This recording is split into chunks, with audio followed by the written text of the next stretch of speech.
Very, very good evening. Last day of October 2023. The full council meeting is tomorrow. So I'm just cold. I couldn't be bothered turning my heating on. Last day of October. Council meeting tomorrow evening, and we will try and go through the meeting agenda before the council meeting. If you take value in these transmissions, all these transmissions are free to air. All I ask people to do is like, share. If you want to be able to comment, you need to take out a subscription. It's 99p. The link is on YouTube itself, and I put the 66p back from the 99p altogether every time we get enough, and we have a gathering of sorts. So hopefully we will be able to do that before Christmas when the next check from YouTube drops. So hopefully it'll be in time for a Christmas party for all of us. The work I do personally, do is only possible with your support. There's a Buy Me a Coffee link at the top. It's pinned at the top, and there's also a subscription to my blog, which all the content is shared freely anyway. So, but if you can afford to support me, then please do support me. Let's get on with this evening's transmission. I'm hoping I can do it in, give or take, an hour or so is the time I've set aside. Over 1,000 of you watched Sunday night's transmission, so that was interesting. Really, for me it was interesting, particularly after the effort by the independent group to try and stop people from not just listening to what I've got to say, but taking value from the analysis I provide. The council meeting analysis I've now been doing I reckon for about 3 or 4 years now. And when I started it, I honestly didn't realize how much value people would take from it. And I honestly do think the analysis of the council meeting, the replaying, the preparation of people before the council meeting, such as this evening, gives the people of this town an opportunity to hold power to account. So let's get on with this evening's transmission. And before I start this evening's transmission, I wanted to put this up so you can see it. This is an interview that The Guardian did with the at-time leader of Oldham Council, the young leader of Oldham Council, and he wanted to make 2 points, I think, did the young Jim McMAHON. One was why people are not engaging in politics, and the second reason was to warn people that he should not be underestimated.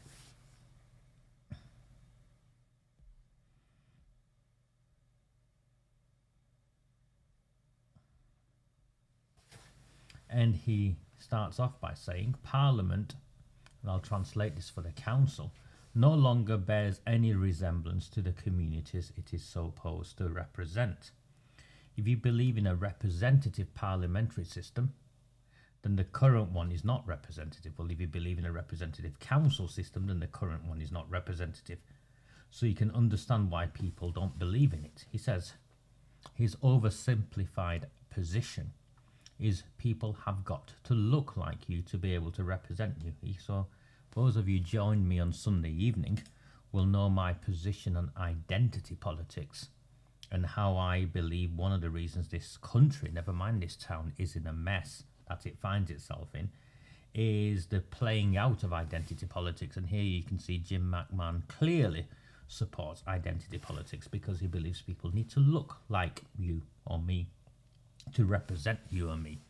Now, I'm very clear that the vast majority of the people who follow me, and I'm just looking to my screen to the left, as 70 of you have joined me, the vast majority of you do not look like me. My Muslim following and my Asian following is far lower than my white following.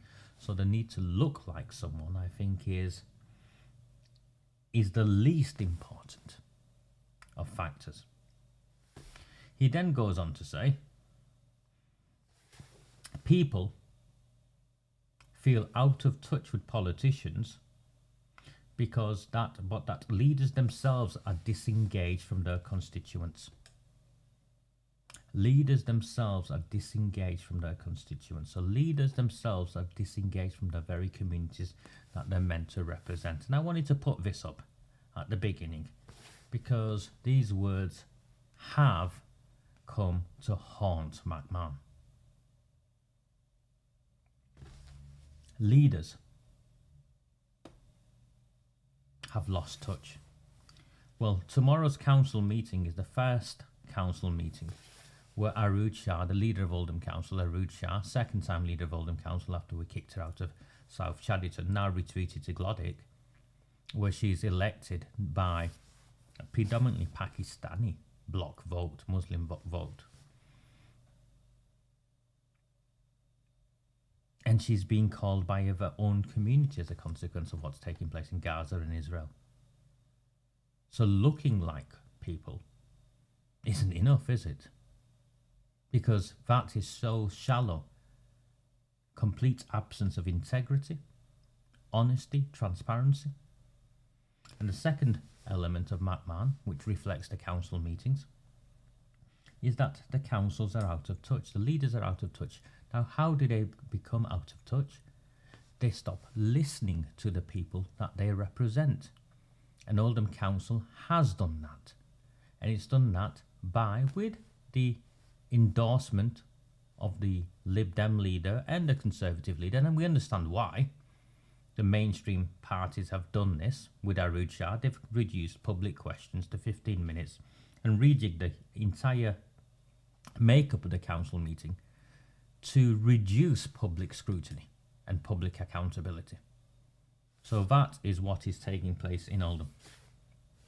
And given the chance to object to it, which the first round of motions, opposition motions, could have done and should have done, as I'll show you now, none of that has taken place. Very good evening to some of you joining me late. Hiya Lee. How you doing, David? I had a coffee with David. Tell him all about the improved coffee machine in Morrison's, Failsworth. I had a coffee with Dean and... I don't know why that's up there. I had a coffee with Dean and David earlier in the week. And I had chocolate. I had my Morrison's mocha had chocolate in it. So I'm just looking. Hi, Nikki. Okay, let's get on. First thing I want to show you, and I'll pull this up on the full screen in a second. You don't need to see my tired face. I'll pull this up on the full screen in a second for you.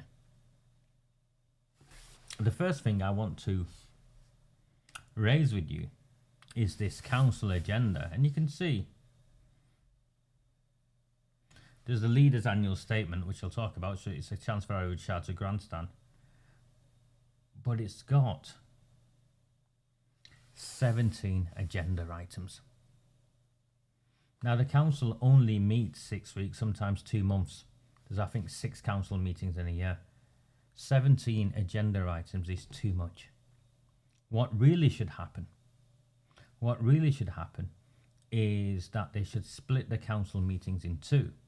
One which is process driven to do with reports from committees, and one to do with decision making and public accountability. They should split the council meetings into 2 and meet every month. Is it too much to ask for councillors to attend a council meeting, a full council meeting once a month? I don't think so. That's what should happen. But they won't, because they think they're already too busy. And unfortunately, the opposition councillors that we've supported to get elected, they're just drinking the Kool-Aid themselves now. So what we'd hoped would have happened isn't going to happen, because those we supported to go into the council chamber are now simply just,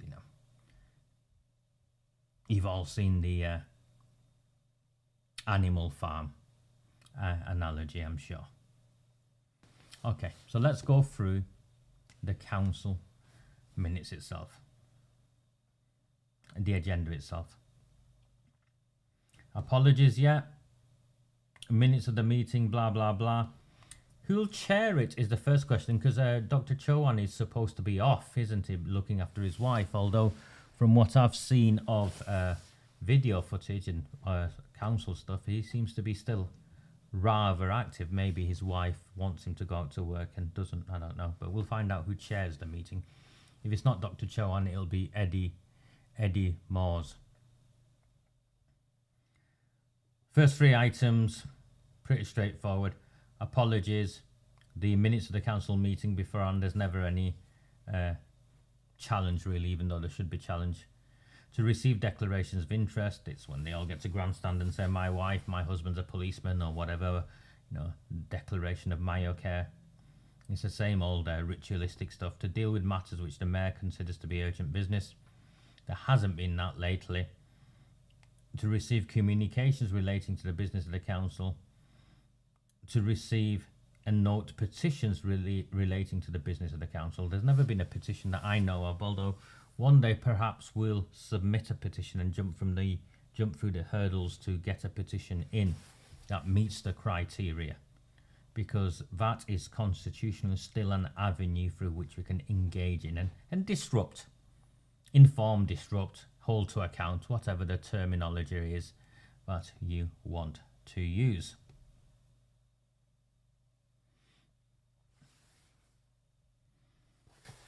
The leader's annual statement, agenda item number 7, is like the address to the nation or to the town.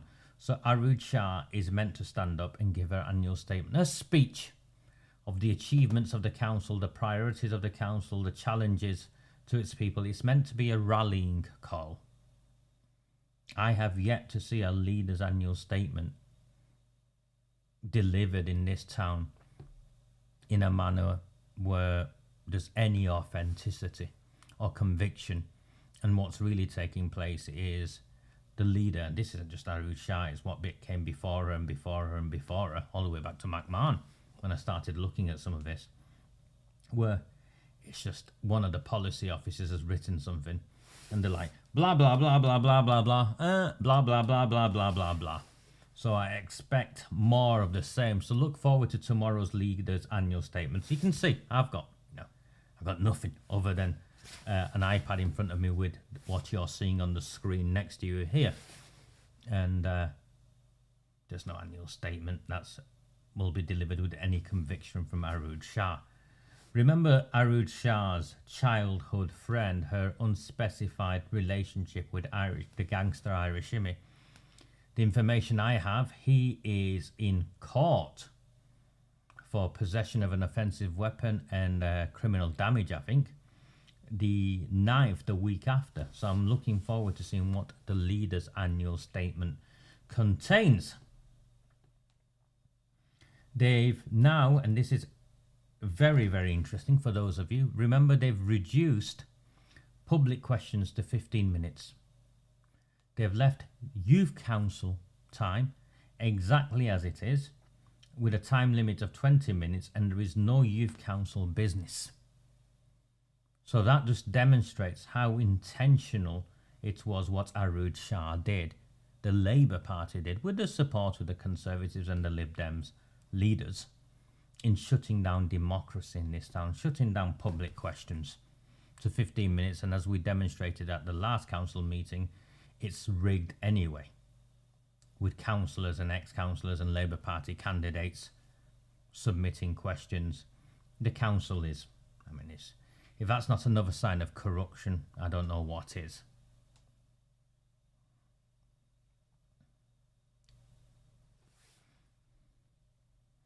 No, I get that, Warren.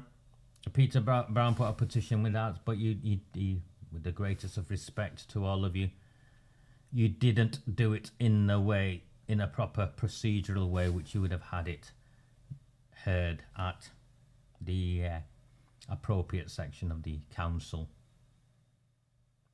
meeting.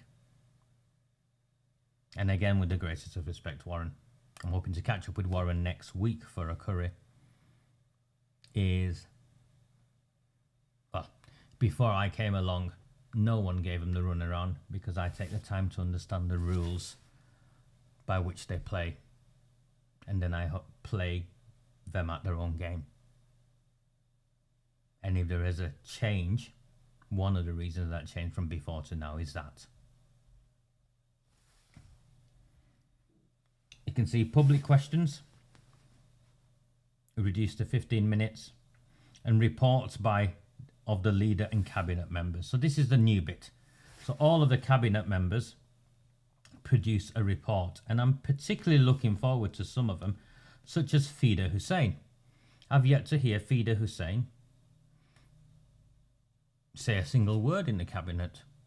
So I'm looking forward to Fida standing up and issuing, reading out his report, because he's now a cabinet member. I'm also in particular looking forward to McMAHON Ali standing up and reading out his report. The same with Shahid Mushtaq. Abdul Jabbar. Remember, this is a Muslim majority cabinet. There's 9 cabinet members, and the majority of Arud Shah's cabinet are Muslims. And that's the next point I wanted to raise.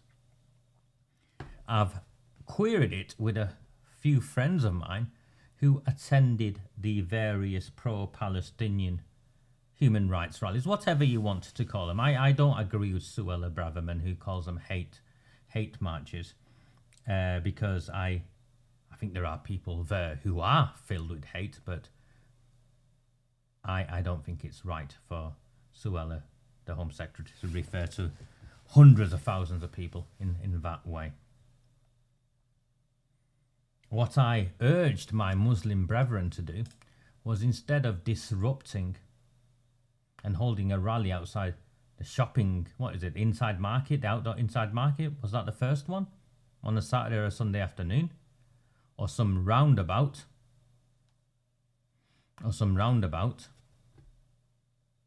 Then I urge them to go to the council meeting and hold the actual councillors, their own democratically elected representatives, to account. The pro-Palestinian supporters, in my honest opinion, if they want to make a political point, which is what a lot of this is about, they want the politicians to represent them, well, then they should go to the council meeting and protest from there, lawfully, legally, etc., etc. They won't. And the reason why they won't, in my opinion, is because they're scared. When it comes down to it, they don't want to hold their own to account. They want to bluff and bolster, and like the old guy who rolls his sleeves up and takes his jacket off and gets someone to hold it whilst he's getting ready for a fight and looking around for his wife to pull him up and stop him. No. What they want to do is not hold their actual politicians to account, especially their Muslim politicians to account. More so because 5 of the 9 cabinet is Muslims. I'll just pause there.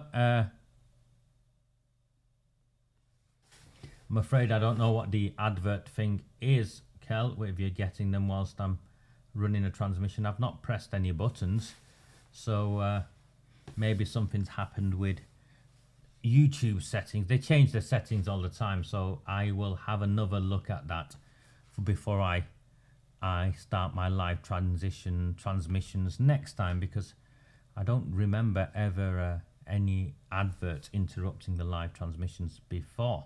So I'm not sure what's gone on, and that's exactly the point, Warren. They haven't the courage. My Pakistani and Bangladeshi brethren haven't the courage to confront these people directly.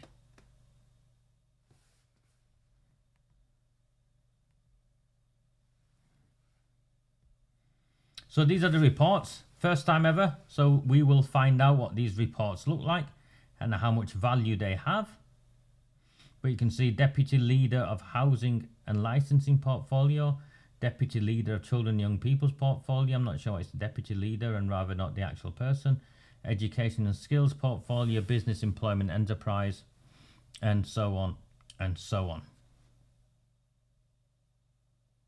You should have said, Raymond. I would have looked at it sooner. So we'll have to get... I'll try and fix that for next time, okay? I'll try and fix that for next time. It's not me. It'd be some setting on YouTube. And clearly not all of you have had them. So, no idea.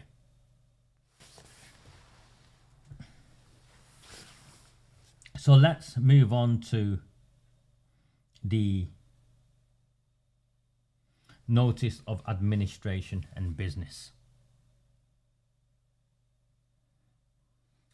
Maybe that's what it is, Sally. And maybe it is because now we have so many people that view the transmissions. YouTube can make more money out of me. Maybe. The first one is to do with Oldham, battling Oldham's housing crisis. Now, what the context behind this is, I've caused chaos around the HMOs. And I've exposed Councillor Elaine Taylor.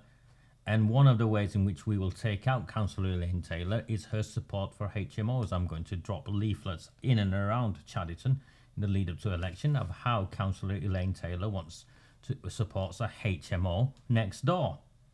So she thinks, and her mate Councillor Goodwin thinks, they can get round what I'm going to do. They're not going to get round what I'm going to do. By the time I finish with you, Elaine Taylor, you'll be on your bike. Not that I think you have the physical build to ride a bicycle, but metaphorically speaking, you will be on your bike and kicked out of Chadderton Central, Chadderton North, Chadderton Central, Chadderton Central ward it now is. You will be kicked out, and I'm going to enjoy every minute of it because you'll be kicked out by a Conservative. By the time I'm finished with you, Elaine Taylor, you'll be kicked out by a Conservative. The same is with Ross Birch. And by the way, those of you who contacted me regarding bike, yes, sorry, those of you who contacted me regarding reports of Arud Shah having to stop a meeting and crying in a meeting, well, clearly the malicious blogger had to have that information fed to him by someone, wouldn't they, Councillor Ross Birch? Wouldn't they? So this is the motion. I'm going to switch it so you can see it better. And is that better? There you go. I'm going to switch it so you can see better. You don't need to see me. And hopefully you can still hear me. And I'll talk it through. Too many Oldhamers are struggling to afford to keep a roof over their head. Too many Oldhamers live in substandard or overcrowded housing. There are currently over 7,500 families on Oldham's social housing register. Remember, what she doesn't, neither of them going to say is how this housing register has been overinflated as a consequence of migration and the council actively chasing government money to do with refugees and asylum seekers. The failure of the housing market is driving some Oldham families to crisis. There are currently 470 households in temporary accommodation, the longest being in temporary accommodation for over 3 years, as they require a 5-bedroom property. Wow. They require a 5-bedroom property. In all my years,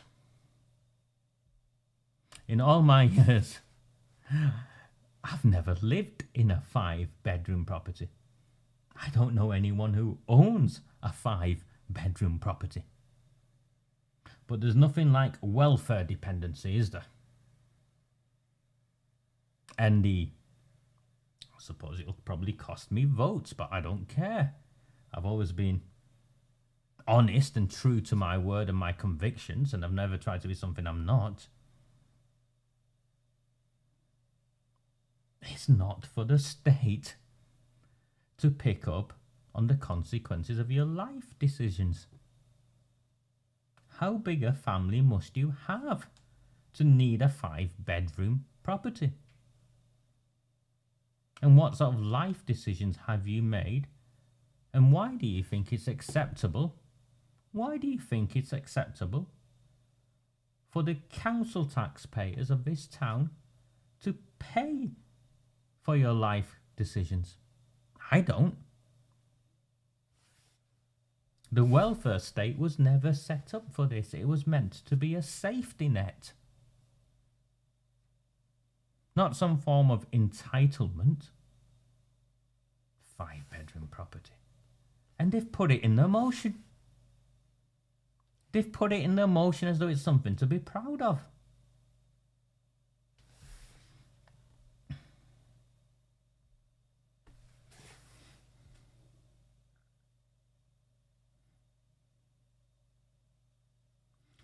In addition, the local housing allowance rates have not been properly reviewed since 2011, despite recent Labour analysis showing that private sector rents have risen by £168 a month in the last 2 years alone. Therefore, the very safety net that is intended to ensure people can afford decent housing is failing them. No, it's not.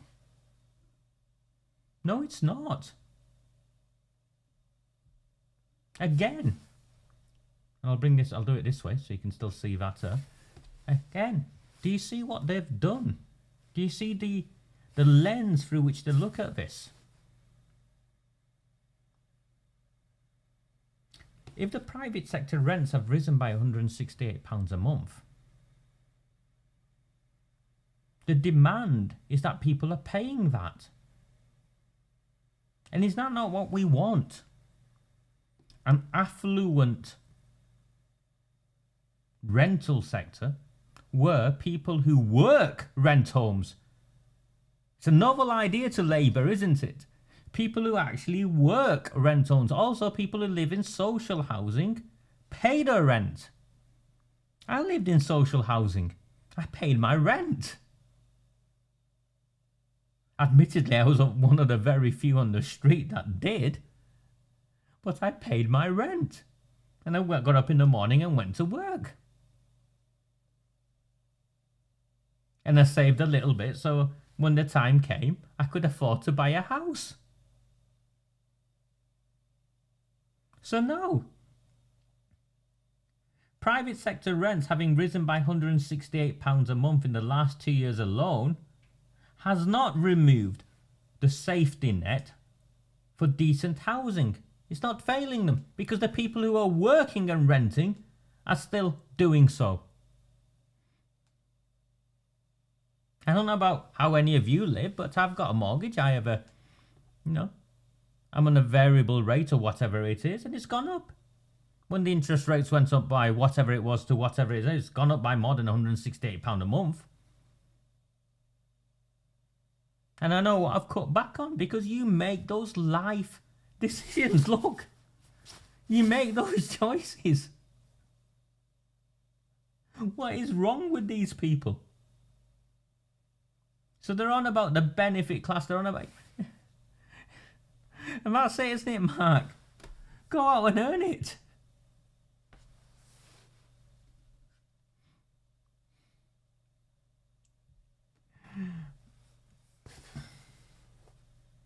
So based upon this nonsense introduction narrative, the council notes the following. That Oldham is in a housing crisis. No, it's not. It's in a poverty crisis, maybe. It's not in a housing crisis. Oldham Council has an ambitious housing strategy, but we are struggling to cope with the sheer volume of demand. But they don't, in any of that introduction, in any way quantify what their ambitious housing strategy is. They then go on to say that poor quality, insecure and expensive housing... Hold on. The contradictions, aren't they? Poor quality does not necessarily mean insecure. And insecure does not mean expensive. But they've put all three of those adjectives together. Can often lead to families in Oldham failing falling into avoidable crisis.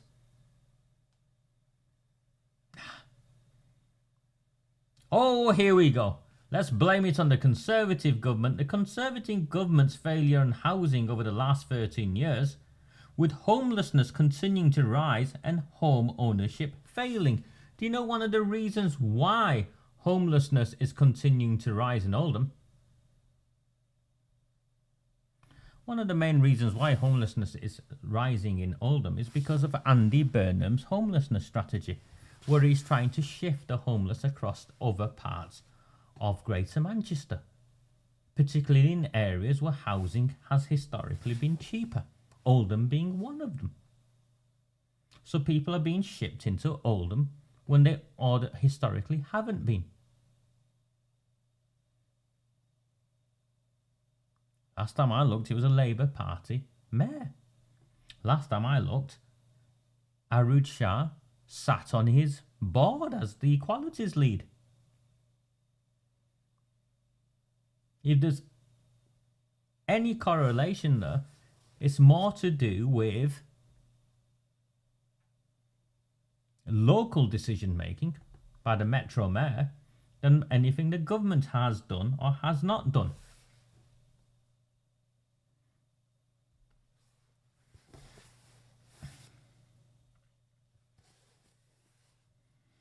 Comparatively, under the last Labour government, 2 million homes were built. 1 million more households became homeowners, and there was the largest social housing investment in a generation. Complete nonsense. Absolute complete nonsense. Under the last Labour government, 2 million homes were built. Yes, I remember in 1997 when the Labour Party came into power, the average price of a 2-bedroom starter home in Oldham was something like £25,000 to £30,000.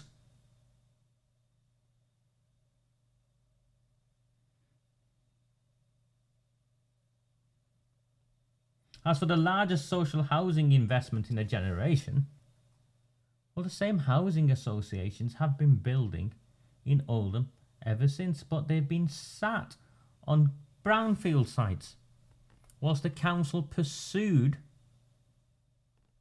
building on the green belt in Oldham and in more affluent areas, because it's been a strategy of this council to maximise council tax revenue.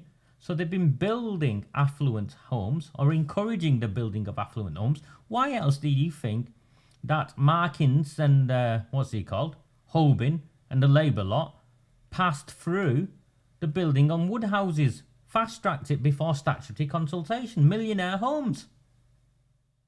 Why? These are local decisions that have resulted in where we are. Blaming the government. Always blaming the government. And I'm not a Tory.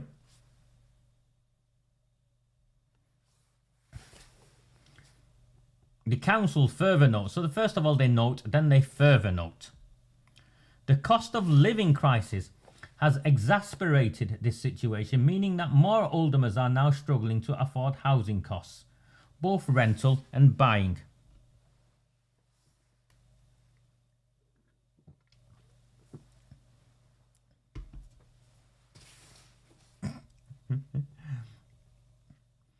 The cost of living crisis. Yeah. Under the government, the number of new social rented homes has fallen by over 80%. That's not a consequence of the government's actions. The government hasn't told First Choice Homes not to build.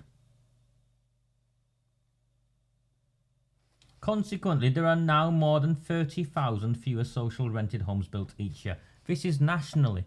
Why do you care nationally? How many fewer social rented homes are built each year in Oldham? Now, having worked with a number of leading housing associations in Oldham, I would say more socially rented homes have been built in Oldham over the last decade than the previous decade.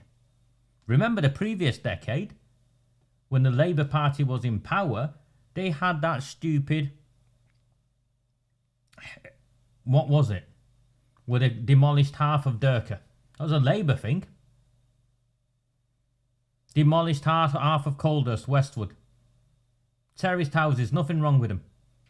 Forced people out. Paying them next to nothing. On compulsory purchase orders. Housing market renewal. That was it. They think we've got short memories. The council has a moral obligation to ensure Oldhamers do not live in substandard housing. We are committed to working with our partners in the social housing sector and, where possible, private landlords to ensure Oldhamers have decent homes to live in. What are you going to do? What does that even mean?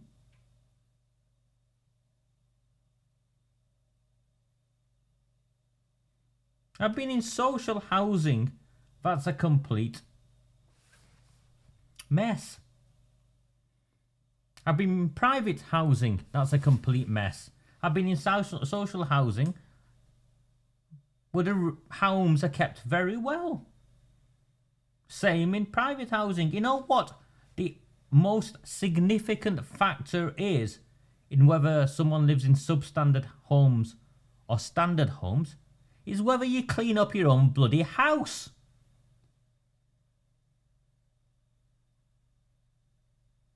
That's what I've found. I've lived with people in some of the roughest areas in this country. I've been to war zones. And people who take pride in their homes, it doesn't matter where you end up, they're clean. They're homely. They're well looked after. There's not a correlation here in the way these people, the Labour Party, are trying to portray. Hold on. No. It's your responsibility to keep your home tidy. To make sure your back garden's okay. To pick up your dog dirt if you've got a dog. Or put your nappy stuff away. Open your windows so your house doesn't get mouldy.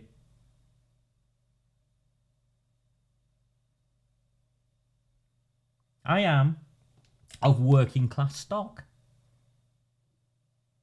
I was raised in a house with an outside toilet. We didn't have a bath in the house. Like many, we went to the public baths.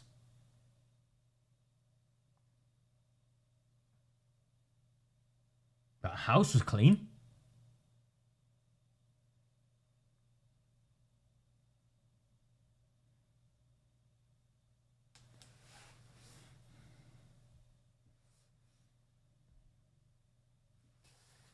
So this is what the council resolve to do.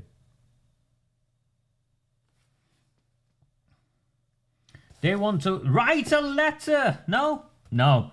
They want to instruct the Deputy Chief Executive and the Assistant Chief Executive to bring together key partners in Oldham's housing sector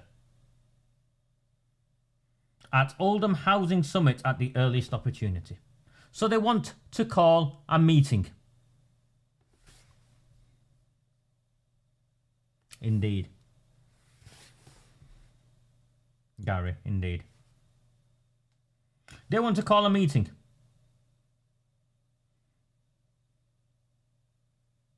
And as well as calling a meeting, they want to recommit to the housing strategy. So they've already got a housing strategy, but they want to recommit to the housing strategy and reaffirm their ambition that every Oldhamer should live in decent and affordable homes.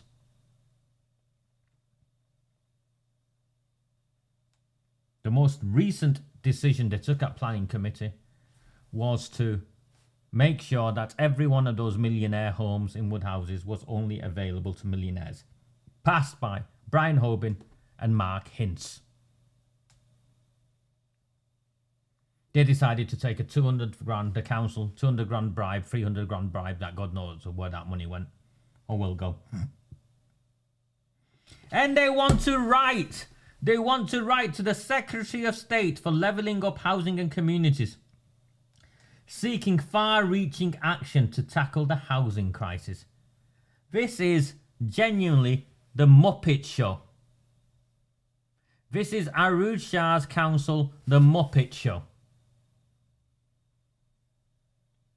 And they further resolve, less one letter isn't enough, they further resolve that they want to end rough sleeping within a parliament and tackle the root. Let's have a look at the full agenda item.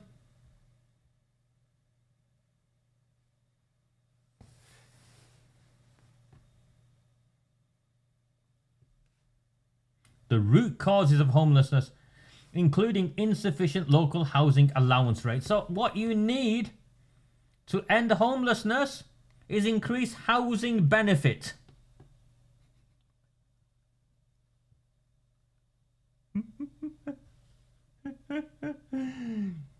Finally, implement the promised ban on Section 21 no-fault evictions to give private rented tenants the security they need. How many Section 21 no-fault evictions have been issued in Oldham? It's a fair question. Back first-time buyers on ordinary incomes with discounted homes. And give priority to local people on new homes built in their area. Well, that is already something that is at the discretion of builders and developers, and in Manchester they have done that. In certain parts of Manchester they've done that, where local people get first dibs. They don't need the government to intervene to do that.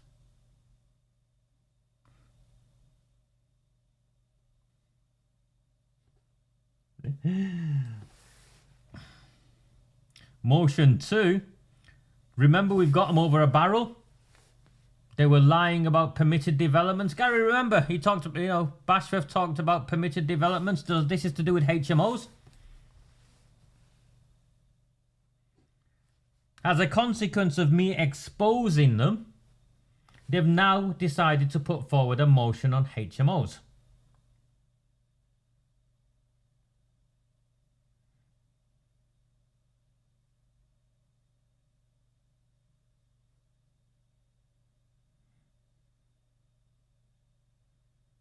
But no, what they want to talk about isn't permitted development on HMOs.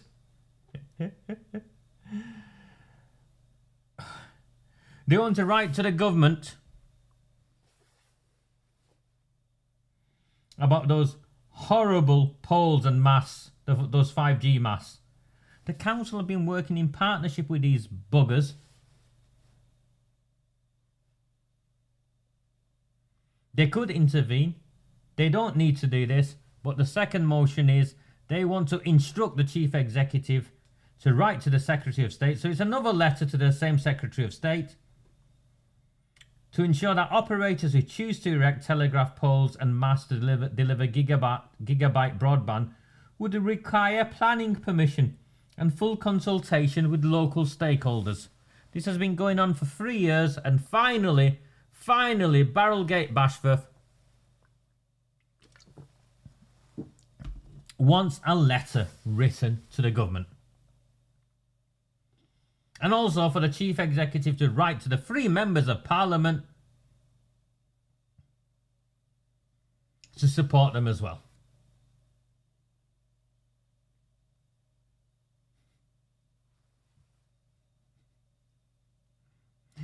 Three years later, the council, the Labour Party controlled council, has finally decided they're going to do something about those 5G masts. And you know what they're going to do? They're going to write to the government.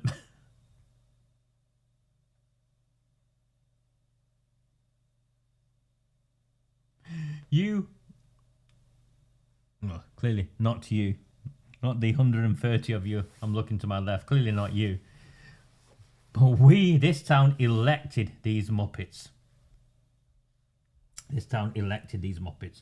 So that's the 2 motions for the Labour Party, and there's some opposition motions which I will go through now. But in the first instance, please, If you're joining me, the 130 of you, sorry, I'm looking to the screen of my life, the 130 of you who are watching this transmission, please at the very least like and share. I've got 43 likes, so please at the very least like and share. If you've yet to take, subscribe to the channel, subscribe to the channel. And if you can, please buy me a coffee. I have had 2 people buy me a coffee since this transmission started. So thank you to the 2 people who've bought me coffees.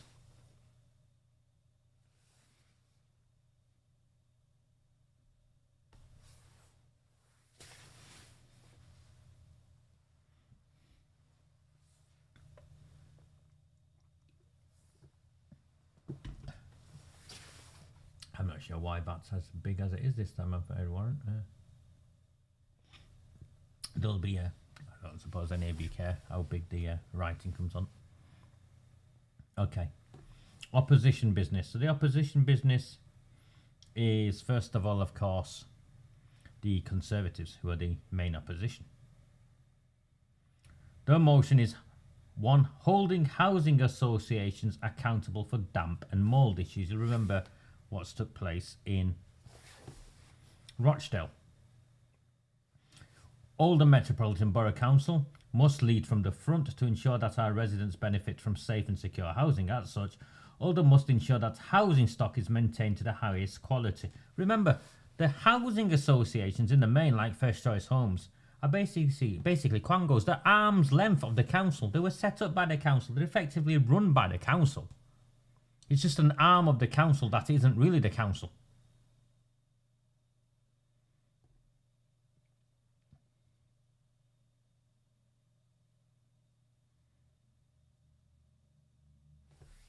So they make reference to, you know, Awabi Shag, the Rochdale, the young lad in Rochdale. And they want Oldham Council to hold to account corporate landlords, the big housing associations, who they are, whose boards they already sit on anyway. So the Conservative motion completely ignores private landlords, slum landlords, etc. Their own HMOs. Of course, you know, an unspecified number of councillors are directly involved in HMOs. So the letter written to all councils, you know, Michael Gove's written a letter, so they want that acknowledging. They want to remind the council that they have a legal duty. You need to bring this to a council meeting to tell the council that they have a legal duty. And that they remind them of their powers, that they can serve hazard warning notices. And they want these 12 resolutions. Now, when you come up with 12 resolutions, this is just not going to get voted through, or it'll get amended. These are housing associations that are heavily regulated. It's just fake opposition business, Gary. You're right. It's nonsense. Ensure that repairs are actionable through proper inspections. They're a private business that you own. You technically own anyway. You know, what is this? Ensure that repairs are actioned through proper inspections.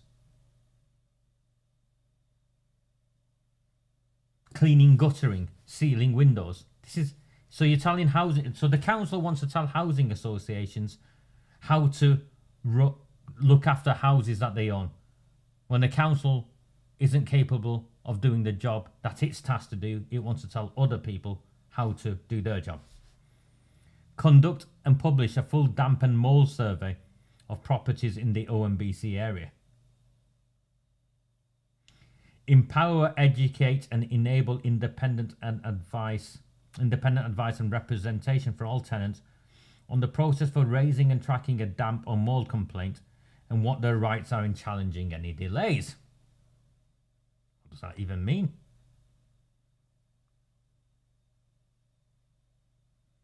If you've got a statutory duty, as you've just said, look, here in part 1, the council acknowledges that it has powers, category 1 hazard, Well, then they empower, educate and enable independent advice. What should happen is you should just go to the council, and the council should have someone there that goes out and decides whether it is a category 1 hazard. It's a joke. They don't even understand what they're talking about or the process. Where progress is too slow. Well, what's fast? What's the timeline?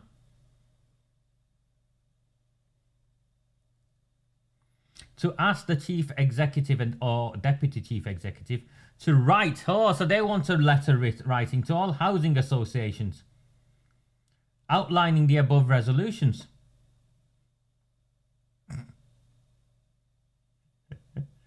That this council will take the necessary legal action against any housing association that fails in its duty of care.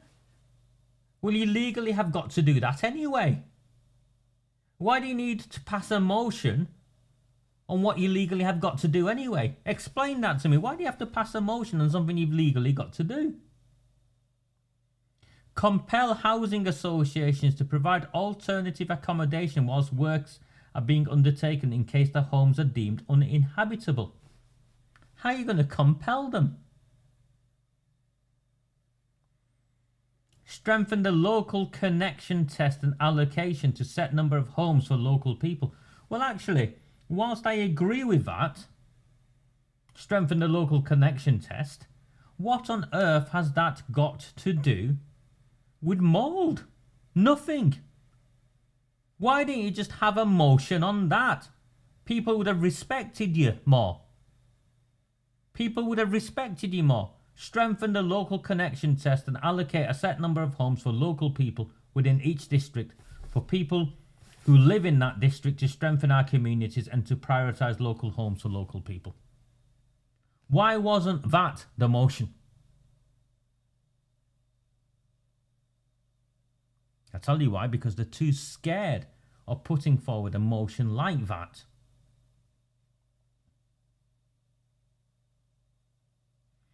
Ensure that all residents approaching housing services are asked a question that will identify them at an early stage if they fall into the category of being vulnerable. That's already done. But again, what's that got to do with mould?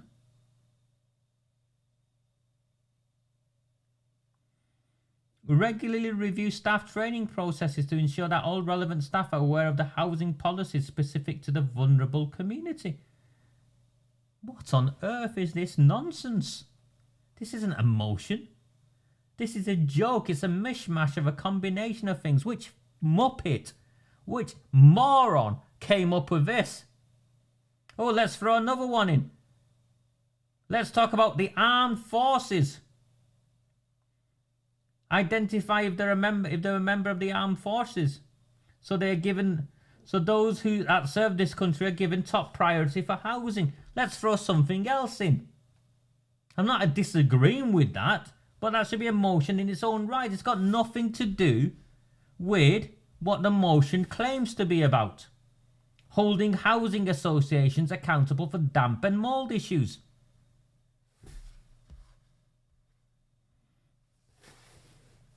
Use discretion in waiving the 5-year limit and allow veterans to access. Oh, you're a bunch of idiots. You think, these conservatives, I bet it's a saddle of conservatives. Let me have a look. It's Councillor Waheed to move. So who's that? Is the Hollywood one? He's probably, he's not come up with that. I'm looking forward to listening to Councillor Waheed get up and speak though, and Councillor Byrne to second. Why doesn't that surprise me? This is just bullshit. This is absolute nonsense.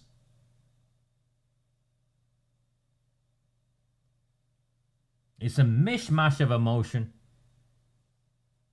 I'd expect children I train to come up with more clarity than these two idiots. And the Conservatives should be ashamed of themselves for putting forward a motion such as this.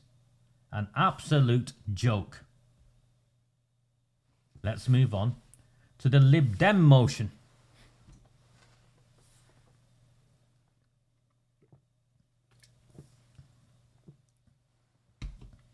If you're finding value, please like, please share. I'm up to 47 likes and I'm at 136 of you. So come on, Please like, please share, and if you can, please buy me a coffee. I'll keep going back to this because my coffee, someone else has bought me free samosas. So for this evening, I am up to, I'll tell you, 2 samosas,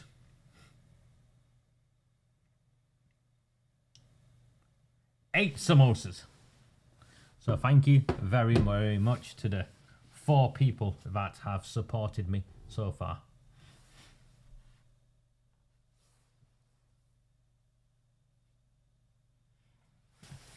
Let's have a look at the Lib Dem motion. The Lib Dem motion is a fair deal for private renters. Private renters means if I'm a private landlord, I'll charge whatever I want. Is that how it works? And if someone rents it, great. And if someone doesn't rent it, then I'll adjust the rent, but it's got nothing to do with the council. Am I wrong? I've rented. For a period I had to rent in the city centre of Manchester. I had to catch very early morning trains and I was working. It just made sense. I paid £1,600 a month in rent. There's nothing I could do about it. It was a renter's market. You know, it was if I wanted somewhere decent to live, that's how much it cost. What's it got to do with the council? Well, let's see. Let's see what the Lib Dems say it's got to do with the council.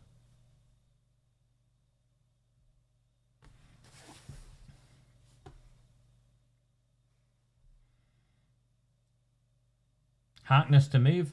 Sykes the second. The number of private renters in Oldham has grown significantly over the last decade. Grown so significantly, they don't even say how much. There's no number there. There are more than 4.4 million UK, it's just laziness, 4.4 million UK residents. What's that got to do with Oldham? What is that 4.4 million figure got to do with Oldham? That's just lazy research.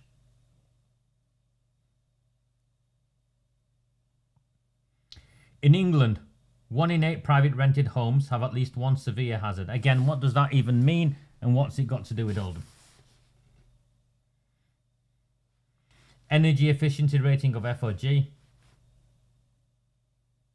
Well, how many in Oldham have an energy efficiency rating of FOG? He doesn't say. The end of a private sector tenancy is one of the leading causes of homelessness. Or why does a private sector tenancy end?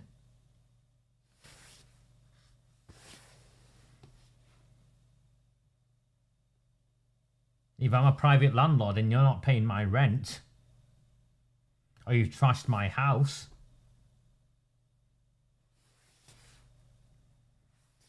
I'm going to kick you out. I'm going to find a way of kicking you out. Or am I wrong in this? Tell me if I'm wrong in this, if I'm being too harsh. Tell me if I'm being too harsh. Here we go. Black and minority ethnic households are more likely to experience poor housing outcomes, including homelessness. I'm black. I am black, by the way. You know, I'm more likely to experience homelessness and poor housing outcomes. What a joke. Oldham Council has a statutory obligation to ensure that no private rented tenant is living in substandard accommodation. Okay, so how do you implement that statutory consultation, Oldham Council? So this is what the motion is about. Private renters should not have to live in homes that are damp, in a poor state of repair, overcrowded or unaffordable. Well then move! If you're paying rent, move! The data and communication resources at the council's disposal can be better used to engage with private renters. Go on then. Go and knock on every private rented door and say, is your rent too high? Could your house be cleaner? The previous motion in part attacked the housing associations. So the Lib Dems have decided to attack the private landlords. More frequent events, such as a landlord forum They want a meeting. I'll go to the meeting. I don't have a property to rent, but I'll go to the meeting. Will there be samosas? Maybe there'll be a samosa.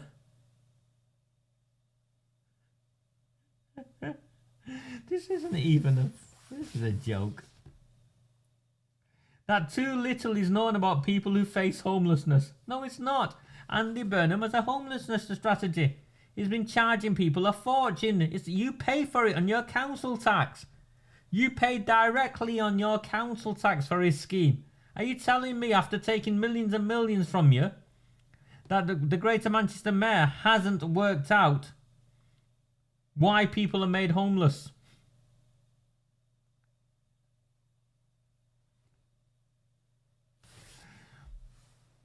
Indeed, Nicky. These are all already covered by statute, especially the landlord as a selective. The government should bring forward the legislation it pledged in December 2019 immediately, so that tenants can no longer be evicted without a reason. I'll tell you the reason why I'm going to evict you, mate. You've not paid your rent. I'll tell you the reason why you're going to be evicted. You've trashed my house. Are those not legitimate reasons?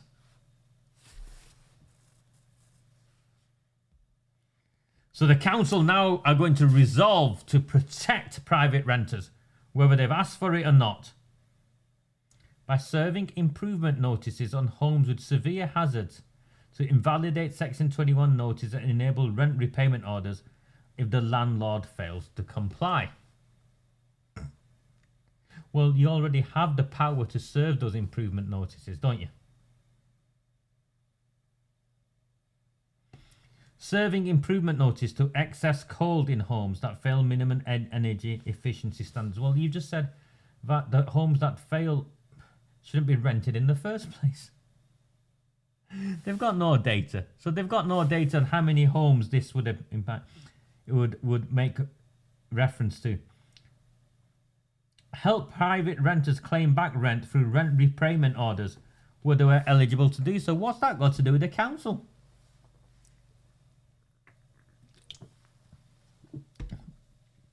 Enforce the ban on letting agent fees by issuing fines to criminal letting agents.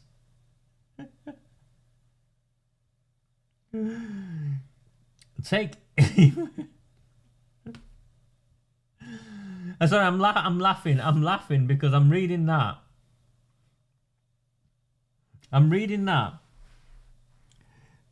Enforce the ban on letting agent fees by issuing fines to criminal letting agents. And I'm thinking, letting agent fees banned? Councillors, what do they operate? What are councils infamous for? Brown envelopes. You'll have to slip me something and I'll get you this house. You should clean up your own house first. You should clean up your own house first. For those of you who are joining me, my name is Raja Miah. I am indeed standing for election, standing for MP for this town, Oldham West, Chadderton and Royton, as an independent candidate. My purpose is to help clean up this town and clean up the politics of this town, and well, you can see for yourself. These people are a bunch of idiots. These people are a bunch of idiots. And the reason they don't like me, I've not called them any names or anything here. I mean, I've mocked them. The reason they don't like me is because of what I do. I take their own papers, their own council minutes, their own motions, and tear them to pieces and ridicule them for what they are. Indeed, Nicky. Letting agents are a business, so of course they charge.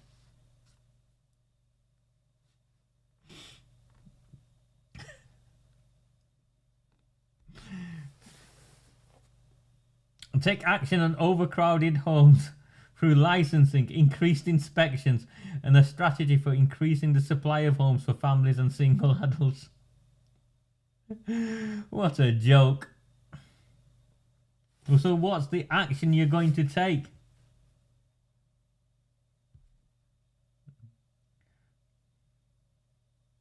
Committing not to use landlord licensing to enforce immigration law. So that means bogus asylum seekers and whatnot can be housed for free. Committing not to use working more closely with the local police force to protect private renters from illegal evictions.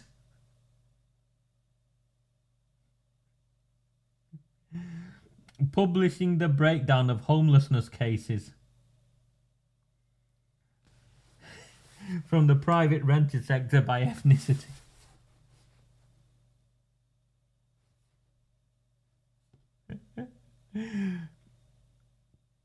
Recording and publishing the 10-year breakdown of homelessness cases. Joining with Generation Rent, the national voice of private renters, in campaigning for the legislative change private renters need to live in social security. This is all. I'll say it anyway. They won a prize for keeping streets free of lions.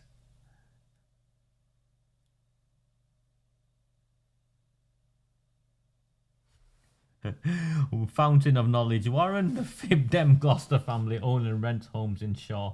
This must be an old motion before Chris Gloucester was thrown out. They want a motion. They want a motion, right? Look at number 12. I think that just sums it up. They want a motion to make sure that the council website has useful advice and information. They want the council motion to amend the council webpage to do what it should be doing anyway.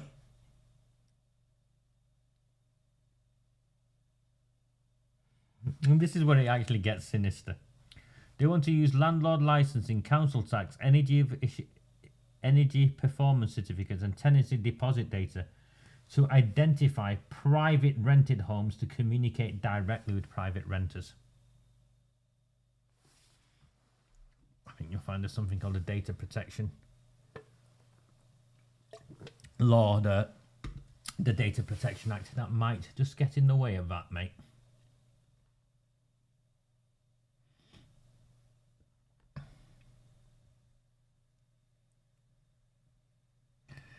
How are you all feeling? So this is the next one, is Councillor Hince's direction on small HMOs. It was something I worked on. It was a last piece of work I worked on with him, but he's clearly changed it from when I had it very focused to what it now is. And he's got Howard Sykes to second it, so, you know, fair dues to him. He's got this motion up, which is a direction on small HMOs. So this is bedrooms of, you know, a house less than 6 people, 3 bedroom, you know, is it less than 6 people? And at this moment in time, there's a loophole that prevents them going to full planning. And you can block it. You can immediately implement. You can write to the Secretary of State, telling them what you're doing, rather than asking them to do something. And this power has been available to all Oldham Council for a number of years. Let's have a look.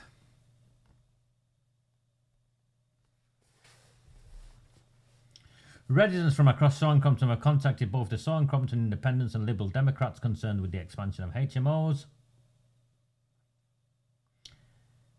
HMOs that is shared by between 3 and 6 unrelated people in use class C4.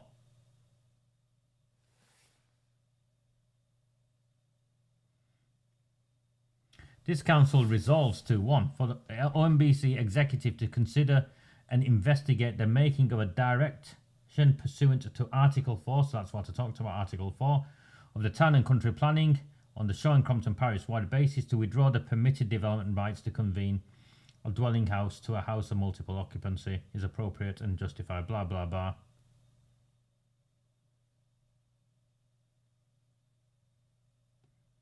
What a strange way to word it. for the OMBC executive to consider and investigate the making of a direction pursuant to Article 4. Why would you pass a motion for them to consider something? You put forward a motion for them to do something, not to consider doing something.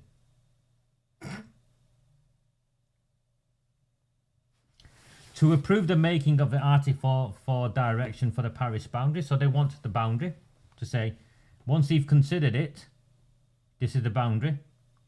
To delegate authority to OMBC to carry out all necessary consultation following the making of the direction. So the language doesn't make sense because now part 3 says OMBC to carry out all necessary consultation following the making of the direction. So to make the direction, part 1 would have to say to make the direction, not to consider and investigate the making of a direction. It's not to do something, to consider doing something. Do you see what he's just done? What Hints and Howard Sykes have just done? They've played you. To consider and investigate the making of a direction is not the same as a motion resolving to make a direction. Do you see the subtlety in that language? They're playing you. And of course we now know Mark Hints is neck deep in all of this with his building on the green belt. This isn't my motion. I helped with them put this together, but they've changed the wording.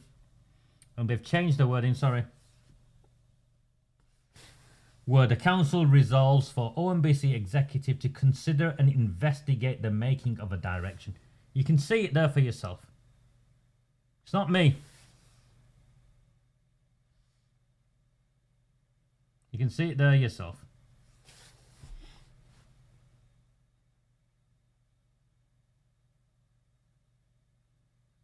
To confirm that the Shaw Crompton parish-wide Article 4 direction will be effective with immediate effect once made is number 4. But all the points 2, 3 and 4, which they've kept more or less exactly the same as what I did for them. Point 1 they've changed, which makes points 2, 3 and 4 completely irrelevant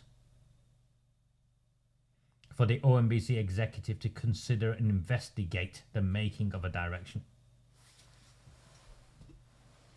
How does that make you feel?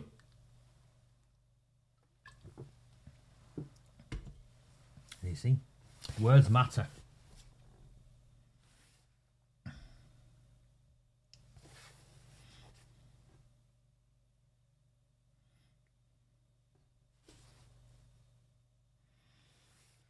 FIP have a motion. The protection and safeguarding of children. Councillor Lucia Ray to move. Councillor Hindle to second. Will Councillor Hindle turn up to the meeting? But he has to get up and speak, so I'm looking forward to that. The protection and safeguarding of our children should be a priority for all. Reviews of historical CSE, blah, blah, blah, all of that. They want to eradicate this corruption which lies within our society. We need to educate our children of the signs of grooming and showing them who or where to go with any concerns.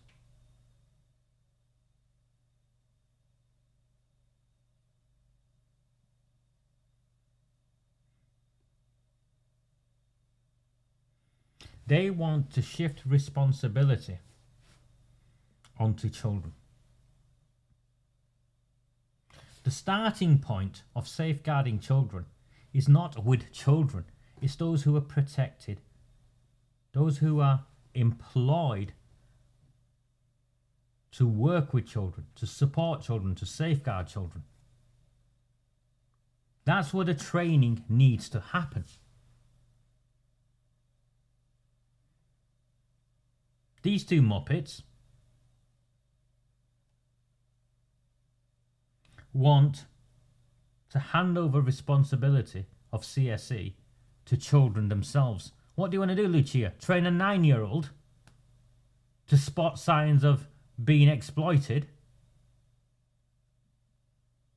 You're not coming anywhere near my 9-year-old. She's not 9 yet. She's 9 in December, but you know what I mean. She's in year 4. You're coming nowhere near my children. And I don't think you're going anywhere near any of my friends' children with this nonsense. These are innocent lives. It is up to those who work with them. First and foremost. You have no idea what they're doing. Never have. Just jumped on the bandwagon. And now, without any direction, they come up with this bullshit. Dangerous bullshit. They want the council to resolve to commit to facilitating relevant sessions across the borough. But delivered by who? To who? Bring together all departments within the council and work with other external bodies to deliver specific sessions on CSE and grooming. Also, now you want to work with, is it the staff? Work with partners to formulate and develop a straightforward and clear package which will be delivered in all year 7 students in the borough every year as a matter of course. Work towards rolling sessions out to year 6 students over my dead body. Will ye be going anywhere near a primary school child that I know, never mind mine? And this nonsense of transferring risk and responsibility onto children. How dare you? How dare you?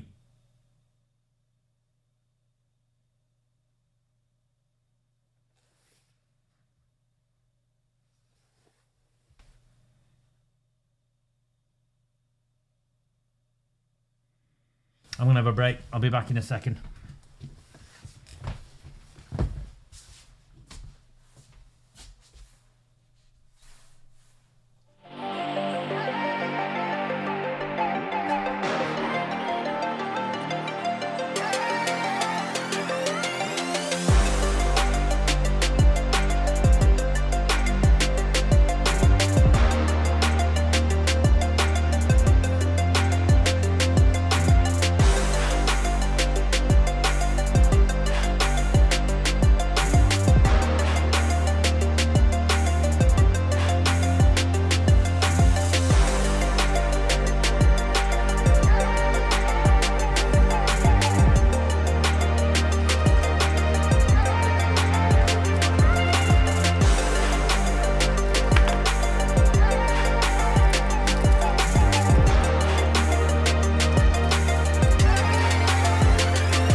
Very good evening to those of you joining me. Sorry, I just needed to take a break and have a small Snickers was the selection box choice just now. So I am angry. I am genuinely angry at the fails of independent parties motion. Wanting to transfer responsibility of safeguarding to children themselves, including children in year 6, 10-year-olds. 9-year-olds still. 10-year-olds? Sorry, 10-year-olds. Not 11, 10-year-olds.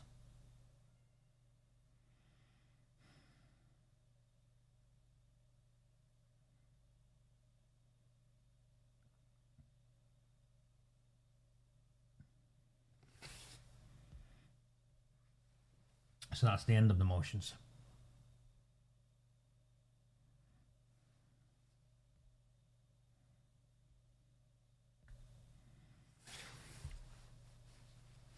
Treasury Management Quarter 1 report, which will be interesting.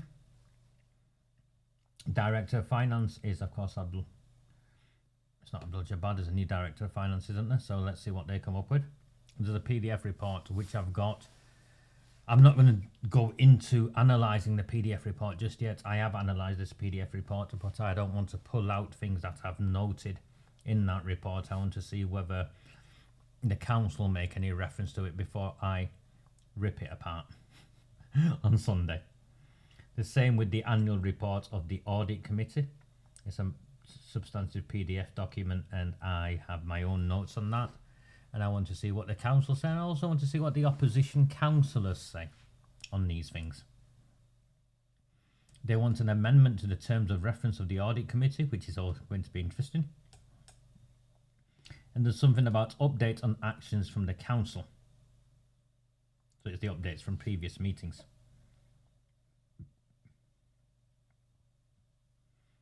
I think they've got a couple of documents, responses from an MP and whatnot. I always told you when we started this journey together, and I find this really interesting. There's 170 of you watching. You're watching me critique, prepare you for a council meeting. I'm going through the agenda pack of a council meeting, and there's 170 of you watching. Why? Because you care. Because you want to engage in democracy. And I go back to what?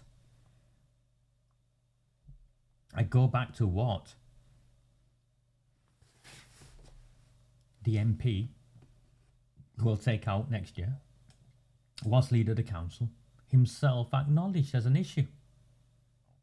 Those in power have lost touch. And it's not council leaders that shouldn't be underestimated. It's the public you've lost touch with that shouldn't be underestimated.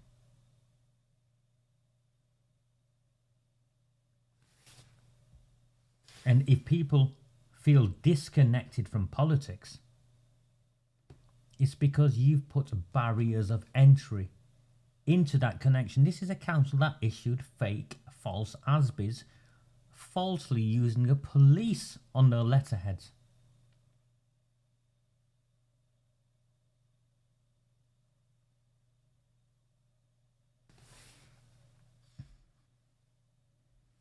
When we started analysing these meetings, one of the first things I told you is not to look at what's on agenda item number 1, but to look at what's on the last agenda item. Remember?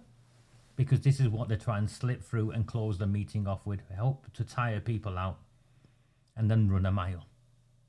I've taught you this. Look at the last agenda item. And the last agenda item is the appointment of the Chief Executive and Head of Paid Service.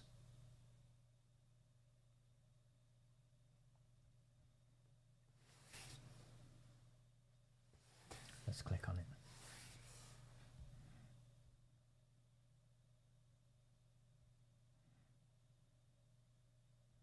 They want to appoint Catherall as Chief Executive and Head of Paid Service. I don't know what this extra bit has come from, but there'll be some dodginess in my opinion.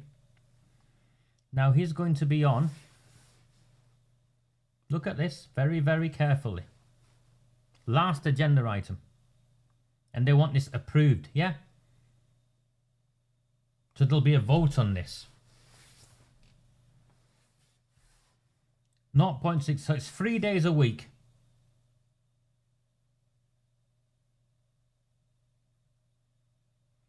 For 3 days a week. Now, I don't believe a chief executive role can be done 3 days a week. It's a full-time job and more. It's not a 3 day a week part-time dabble. But they want to pay him, using your money, £108,000 a year for 3 days a week, of which how many of those days will be done from home, I'm not sure.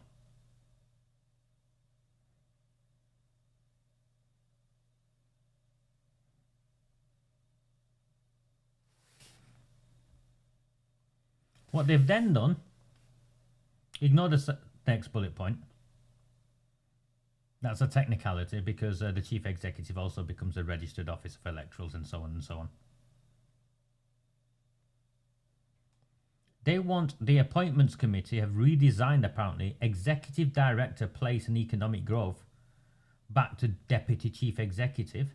So they've created a new deputy chief executive and they want that person. Remember, they've not interviewed anyone. They've just internally appointed and promoted. I think it's Emma Barton, who they're trying to dodgily appoint as chief executive in waiting.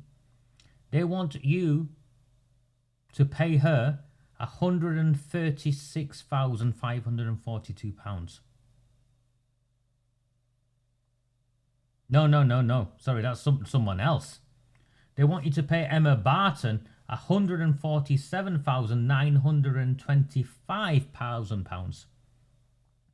They want you to pay Emma Barton,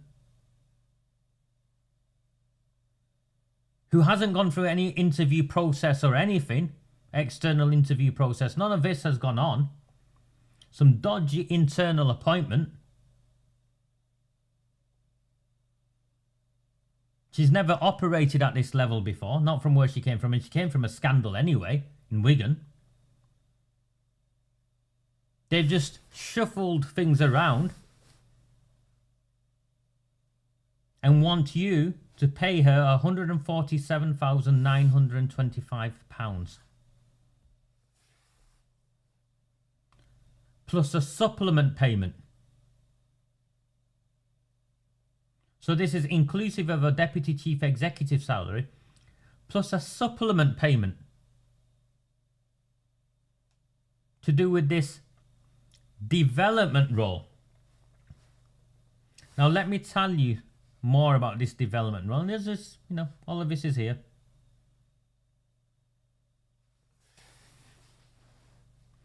No, 1.11. Emma Barton, Deputy Chief Executive place, remains in a substantive post and would cover only 0.4 full-time equivalent. How can you do that? How can you do that? Of the Chief Executive role. So she is going to be given 0.4 full-time equivalent. So that's 2 days a week. Having never operated in this role, not been interviewed. She didn't even apply from my understanding. She never, if she applied, I doubt she would have met the shortlisting criteria. So they've created this thing called a development opportunity. They're going to train her on the job. They're going to pay her £150,000 to be trained on the job to become a chief executive when you deserve the best chief executive, and this should be externally advertised. This should be externally advertised. And an open and transparent recruitment take place. Not this. Now let me tell you something about how these papers work. This report to council and this paper, it would not have made the agenda of a council meeting for votes. The way the constitution works is that there's a meeting of the various leaders. And the various leaders have got to propose. So it's usually Arud Shah who does the proposing. Or, Sean Fielding, Amanda Chadderton. And the papers have got to be seconded before they come forward. Now, I already know, and you know, I have no love for Cammy G. I've mocked him the last few months. Cammy G! Cammy G was on the appointments committee, and my information, and it's rock solid, is Cammy G has refused to support this. And Graham Sheldon has refused to support this. So the main opposition party have not supported this from being proposed. So who has? I've not got to the bottom of it yet. But when I see the council meeting play out tomorrow, I'll know. Oh, don't you worry about it, I'll know.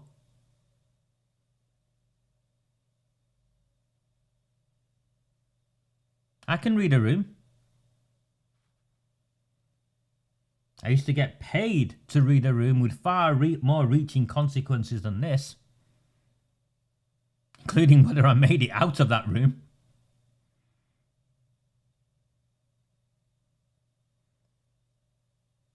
This proposal has either been backed by Howard Sykes and the Lib Dems, or by Hoban or Hince. The main opposition party has refused to back this.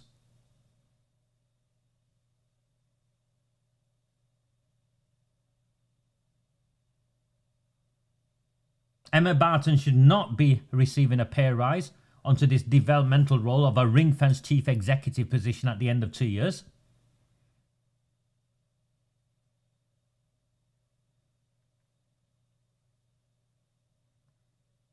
A council cannot be run by a chief executive who had gone into retirement, remember? Who had announced his retirement on 3 days a week.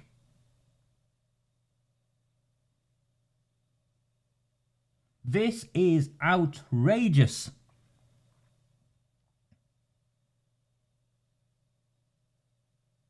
I use the words unlawful and criminal a lot, and I'm not an employment law specialist, but I have never in all of my years seen a chief executive appointed this way.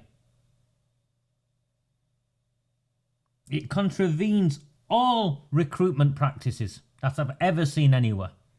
And remember, this is the public sector, it's your money.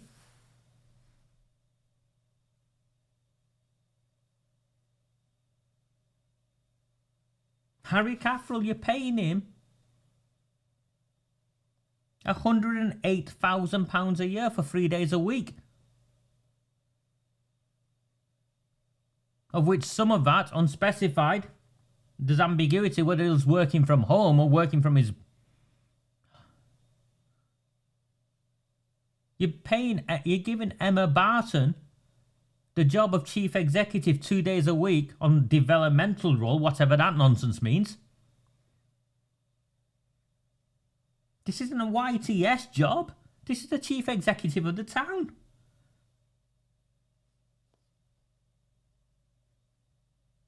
Who has supported that?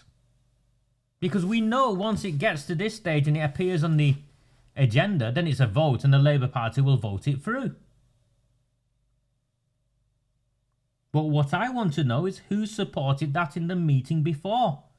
Which one of the other leaders supported Arud Shah?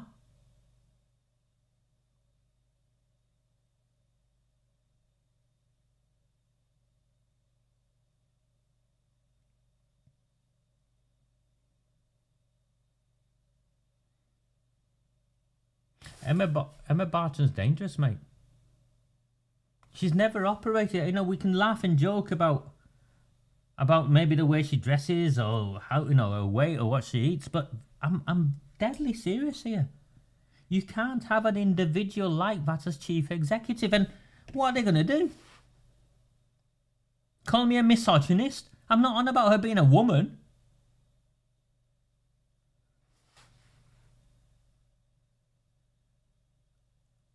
She does not have the experience or the expertise. And I already know what's gone on in the recruitment process, which makes it even more dodgy.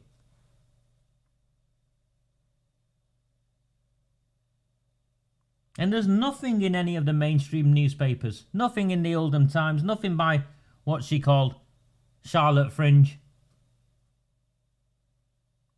What is going on here is outrageous. Where is the statement? The meeting is tomorrow. Where is the statement from the Conservatives? Where is the statement from the Liberal Democrats? Where is the statement from the Failsworth Independents or the Independent Group? You voted for these people. Democracy only works when they take on board our views and concerns and amplify them and deliver to our needs, not their vested interests. And a part-time chief executive internally appointed for some dubious development scheme that no one's ever heard of is an outrageous affront to the democratic process, as is maintaining Harry Caffrell on 3 days a week. Who stopped the recruitment process of the chief executive? Who ordered the stopping of that resulted in Harry Caffrell being hired for 3 days a week on £108,000 and Emma Barton being promoted? Was it Harry Caffrell? Was it Emma Barton? Were they involved in stopping the process?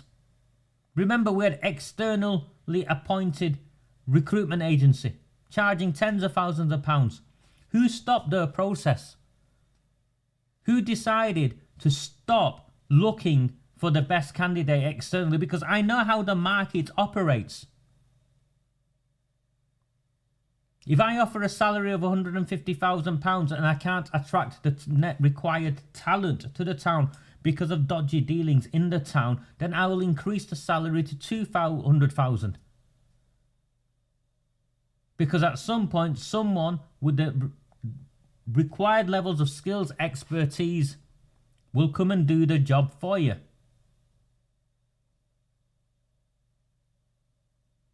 Who decided to suspend the recruitment process of externally identifying a chief executive? My understanding is not a single interview took place.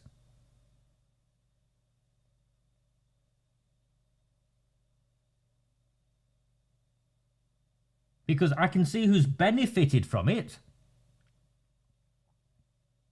Harry Caffrell, who was retiring, has benefited from it. He's on £108,000 a year for 2 extra years, for 3 days a week. Emma Barton has benefited from it. She's done some YTS become a chief executive scheme at £150,000 a year. And every dodgy council officer and politician involved in all of the scandals we've exposed has benefited from it. Because we would have expected a new chief executive, a high-powered chief executive, to come in, and within a month, I know I would have been sat in a meeting with him or her.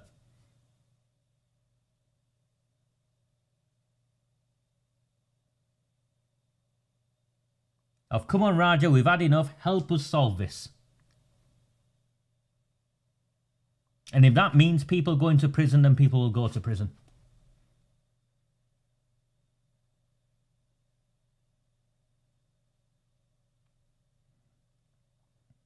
And of course, in all of this, where is big team Maggie Hurley? No motions, no amendments, nothing. I've not seen anything so far, have you? Nothing.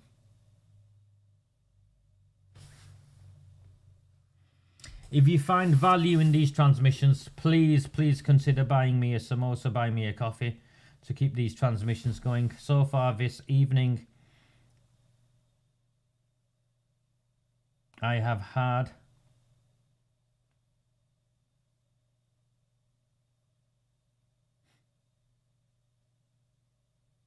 4 people buy me a coffee from the 185 of you that joined me live. My hope is I will come back tomorrow for a live watch along. But at the same time, yeah, I'm sure you get the picture. I'm sure you get the picture. Please support me. Or,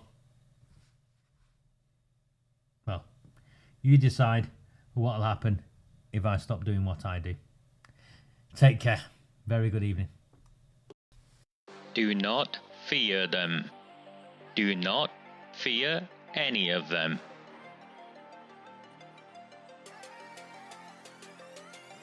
On the 20th of November 2003, James Ignatius O'Rourke McMahon was elected councillor for the Failsworth East Ward of Oldham.